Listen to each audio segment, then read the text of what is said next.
భారత్ మాతాకి జై.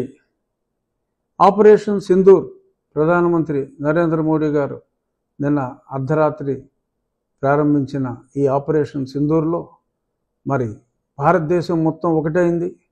కులాలకు మతాలకు అతీతంగా, పార్టీలకు అతీతంగా అందరూ ముక్త కంఠంతో ప్రధానమంత్రి నరేంద్ర మోడీ గారికి సంపూర్ణ మద్దతు తెలియజేస్తున్నారు. ఈ సందర్భంగా మరి అసదుద్దీన్ ఓవైసీ గారు కూడా హైదరాబాద్లో ఆయన సంపూర్ణ మద్దతును తెలియజేయటం భారతదేశ సంఘటితాన్ని తెలియజేస్తుంది.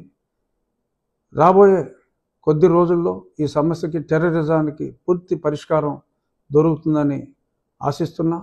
మార్కెట్లో హఫీజ్ సయీద్ కూడా మృతి చెందినట్టుగా వార్తలు ఉన్నాయి.